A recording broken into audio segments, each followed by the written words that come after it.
1 থেকে 12তম নিবন্ধনধারীদের জন্য সুখবর নিয়ে আসছেন আমাদের নীলিমা দি। এবং এই সিদ্ধান্তের ব্যাপারে আমরা যখন জানতে চাইলাম তখন তারা বলছে যে মনে হয় এটা আপনাদের জন্য সুখবর আসতে চাচ্ছে। তো যাই হোক, সুখবর হবে কি দুঃসংবাদ হবে আমি জানি না, তবে আমি আশাবাদী যে এবার হয়তো সুখবর আসতে পারে। এবং আপনাদেরও বলবো, যেহেতু আমরা 11ই আগস্ট আবেদনপত্র জমা দিয়েছি, নতুন করে আজকেও আবেদনপত্র জমা দিয়েছি, এর পরে যে প্রধান যে উপদেষ্টা ওনার যে পিএস সাব্বির, ওনার কাছেও কিন্তু আমরা আবেদনপত্র পৌঁছাইছি। এছাড়াও আমরা কিন্তু নাহিদ ইসলাম ওনার বাবার সাথে আমাদের নিবন্ধনধারী একজন যোগাযোগ করছে। তাছাড়া আমাদের আরেকটা টিম সার্জিস উপদেশ এই সমন্বয়কারী, ওনার কাছেও কিন্তু দেখা করছে। সুতরাং সব দিক থেকে মেলায়ে আমরা বলতে পারি যে আমাদের এই যে যোগাযোগটা আমরা কিন্তু করছি, থেমে নেই, যোগাযোগ করছি। এখন অনেকেই বলে যে দিদি কেন আন্দোলনের ডাক দিচ্ছে না, নীলিমা দিদি কেন চুপচাপ হয়ে গেছে, অনেকে বলে দিদি মনে হয় ক্রমায় চলে গেছে। ভাই, কোথাও যায়নি।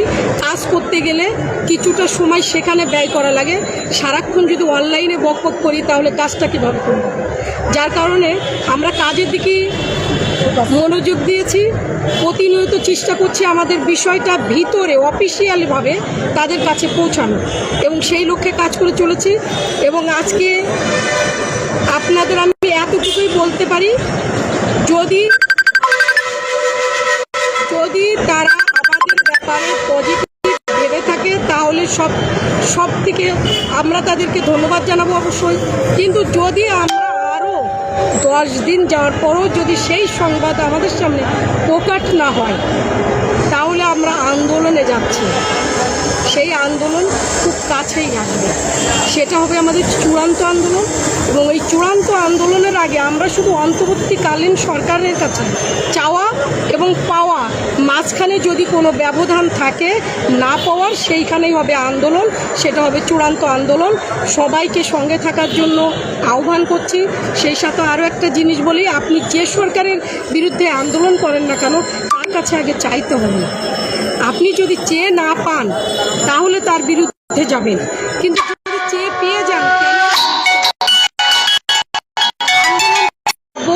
এই সরকার আমাদেরকে দিতে পারবে কিনা সবটা জেনে বুঝে আন্দোলনে নেই।